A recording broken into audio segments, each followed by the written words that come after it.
Évangile de Jésus-Christ selon saint Luc, chapitre 11, des versets 5 à 13. En ce temps-là, Jésus disait à ses disciples: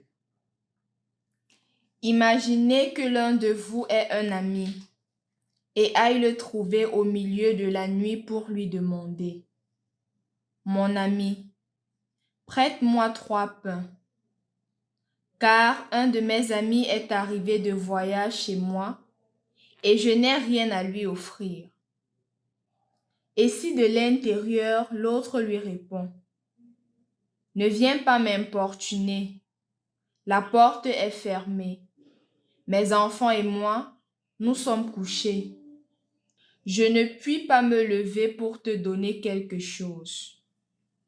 Eh bien, je vous le dis, même s'il ne se lève pas pour donner par amitié, il se lèvera à cause du sans-gêne de cet ami et lui donnera tout ce qu'il lui faut. Moi, je vous dis, demandez, on vous donnera. Cherchez, vous trouverez. Frappez, on vous ouvrira. En effet, quiconque demande reçoit. Qui cherche trouve. À qui frappe, on ouvrira. Quel père parmi vous, quand son fils lui demande un poisson, lui donnera un serpent au lieu du poisson? Ou lui donnera un scorpion quand il demande un œuf? Si donc vous, qui êtes mauvais, vous savez donner de bonnes choses à vos enfants, combien plus le Père du ciel donnera-t-il l'Esprit Saint à ceux qui lui demandent? Au nom du Père et du Fils et du Saint-Esprit. Amen. Loué soit Jésus-Christ. Généralement, quand je vais à Yaoundé chez mon frère, parfois il savait que je quitte ici à 22 heures, je prends la voiture de 22 heures et je me retrouve à Yaoundé vers 2 heures du matin, 3 heures et parfois même 4 heures du matin à l'agence. Et quand je quitte, je lui dis que je suis quitté à 22 heures, je serai là à 3 heures, je serai là à 2 heures du matin. Et lorsque je suis là, il prend sa voiture, tard dans la nuit, il vient me chercher, il me ramène à la maison. C'est toujours une habitude pour lui de le faire, de toujours le faire. C'est pas qu'il ne soit pas fatigué. Parfois, il a bravé les embouteillages de la journée avec le boulot. Parfois, il a eu vraiment trop d'activités stressantes. Mais il s'efforce parce qu'il se dit que mon frère est à l'agence, je dois le ramener. Même si son corps lui demande de se reposer, il est capable de faire cet effort-là pour prendre son frère et de ramener son frère à la maison en toute sécurité. Si mon frère de Yaoundé est capable de le faire par amitié, à plus forte raison Dieu. À plus forte raison Dieu quand nous nous tournons vers lui. Quand nous nous tournons vers lui pour lui dire Seigneur, j'ai besoin de ton aide. Quand nous nous tournons vers lui pour lui dire Seigneur, exauce-moi. Quand nous nous tournons vers lui pour lui dire Seigneur, écoute ma prière et que mon cri parvienne jusqu'à toi. Le Seigneur nous écoute.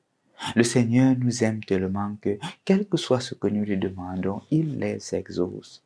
Je suis davantage convaincu de cela. Le Seigneur ne nous regarde pas sur la base de notre perfection. Il nous regarde sur la base de sa miséricorde. Et son amour pour nous est sans mesure. Imagine la personne qui t'aime le plus sur cette terre. Et tu te dis que voici la personne vraiment qui m'aime. Multiplie cela à l'infini pour voir l'amour que Dieu a pour toi. Tu vas bien sûr me dire que il y a des situations où que tu demandes au Seigneur, il ne réagit pas, il ne t'exauce pas. C'est normal que tu me dises cela et c'est normal que tu aies ce pressentiment. Rappelle-toi dans l'évangile d'aujourd'hui, on ne dit pas que le monsieur n'était pas dans le manque. C'est quand le monsieur s'est senti dans le manque, il y a un visiteur qui va vers l'autre. La difficulté sera toujours là. La souffrance sera là. Pas parce que Dieu a créé la souffrance, mais parce que le mal dans le monde fait vivre la souffrance.